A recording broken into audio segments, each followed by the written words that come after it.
Hey there. What I got going on today? I have got a, let's see if I can get it here, LoadLifter 5000. This is going on my 2003 Ford Excursion with the 6-liter diesel and 4x4. The kit I'm using is number 57340. This is just the airbags. It has the hardware for the airbags, and then it's got the airbags. It does not have a compressor. You don't need a compressor. You can do these manually with the filler hoses that they include. It's actually not hoses, it's one hose. See if I can get there where it will focus. Nope, not gonna happen. Right here. So it's got standard Schrader valve connections, and it does not want to focus. Sorry about that. This hose, you just connect it up here to the top. There's a push fitting on there to connect, I believe, this 1/4-inch hose to, and then run the hose typically back to the back of the car, or if you want to, see if I can get this to focus over here, you can pop it through this beauty panel. Well, it's not going to want to focus where I want it to. Here we go. This beauty panel, so you can put your Schrader valve there and just keep a cap on it so that it doesn't get dirt and gunk in it. But what I'm going to do is I'm going to run it back. Try to get zoomed out a little bit here. I am going to run it back here through or near the rear bumper. I am going to attach it right here. I'm going to weld a plate on the side here with some protection to keep these air hoses from getting caught in the bushes and briars that I drive through, and have those 2 Schrader valves coming out the back and attached to a plate that just welds on to the side of here. You can also pop it through your bumper. I've seen a lot of guys do it that way. That's another option. Just have that Schrader valve pop through the bumper on either side. The kit I've got will take a maximum of 100 psi. It says not to exceed that. I have not inflated this system yet. I got one side on. I was going to do this on camera, but I realized it was going to take me a lot longer to do this than I'd like to do for a video for you all.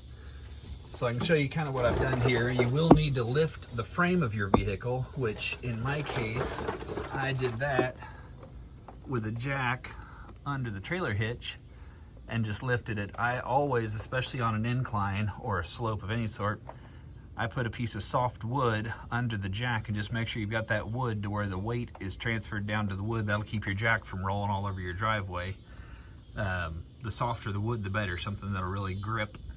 You can also attach the jack just to the frame of your vehicle and lift. But I like to do it by the trailer hitch, and I do not lift the tires off the ground. Especially, again, if you're on a sloped piece of ground, you want your tires, especially your rear tires, to always maintain contact, because those are the ones that have the brakes on them when you put your car into park. The front wheels will roll, so if you lift your back wheels off the ground, your car may roll downhill. Okay, what I had to do first in here, and there are some good videos online of this, and the instruction manual is not bad, but I didn't care for it. Up here, you're not gonna be able to see that because I can't see what I'm pointing at. Up here there is a brake line. It is hard to get to. I can't see my screen, so I'm not sure if you can see what I'm pointing at. Brake line for the emergency brake is connected right here. You're gonna wanna undo that and get your brake line bracket out of the way. And I reused the original bolt that was there because it has a plate to keep it from spinning, so you don't have to attach a wrench to both faces of it.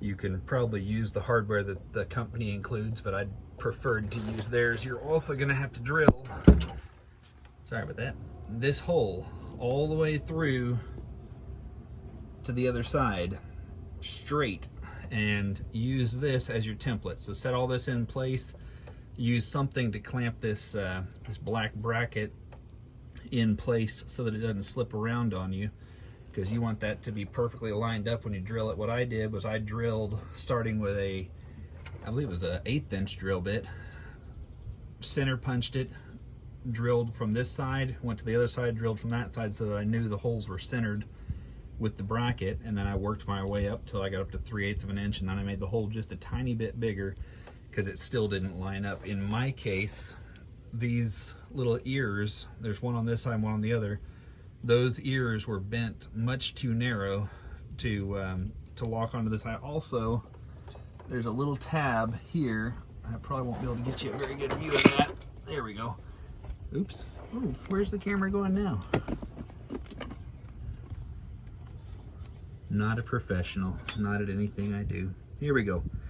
This little tab that's out of focus was bent too tight, and I had to gently bend that out to allow it to clear the bracket, the original bracket. It is not gonna focus where I want it. There we go. Anyway, had to bend that tab. You don't want to bend it too much because you don't want this loose. You want it all to fit pretty tightly together. And then I had to put a block here and hammer this onto the bumper bracket. That's all secure. I like the way that all lined up. Everything went in place where I wanted it to, and I won't be able to show you, but where the old bumper block came off, the old bumper block sat right where these airbags are now. There was a single bolt on the top. Spray a liberal amount of WD-40 and let it, or sorry, not WD-40, PB Blaster, one of those other penetrating oils. Let it sit up there for an hour or two, and then come back and you can pull that bumper block off, usually fairly easily. If not, you might consider an angle grinder if you don't have any fuel leaks. Watch out for the fuel lines. There are a bunch of fuel lines up here. If they're the original fuel lines, there's a fairly good chance that they're rusted. Boy, I'm knocking that camera all over the place. In my attempts to get a smoother video, I've just completely messed this thing up. Anyway, you're going to want to loosen your fuel lines, get the emergency brake bracket loosened, and then there will be a single carriage bolt in the top of your new setup that's going to go right through the same hole that your bumper block came off. I'll show you that in just a second here.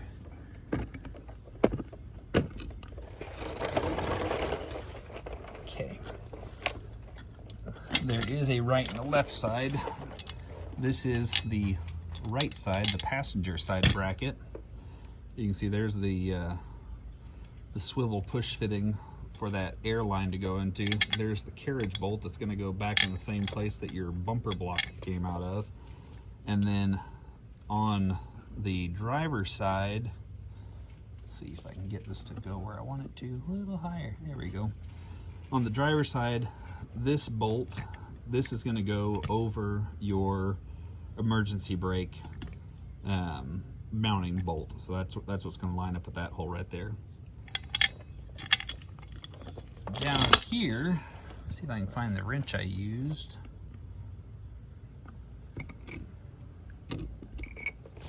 Down here, what you're going to need to do, what I had to do at least, is you're going to need to bend this just the slightest bit. This side actually doesn't look like it needs too much of it.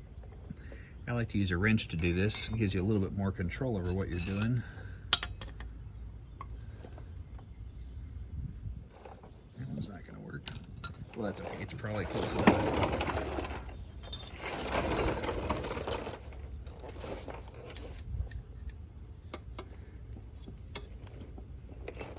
Okay, we're going to call that good. Then, the easiest way to do this, we're going to have to bend these two ears out. Adjustable wrenches are a pretty good way to do this. This will take a fair bit of force. If you have a vise, bench vise, use that to hold things in place. Otherwise, just a little Hercules and try not to hurt somebody. There we go. That feels about right.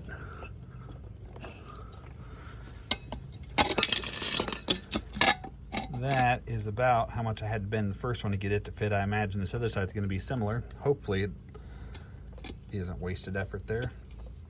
But they do design this so that it's fairly easy to bend. And that's about all there is to it. Get her bolted in there and run your air lines. You want to measure from the ground up to some point of reference, you can use your bumper. I'm gonna get stood up here.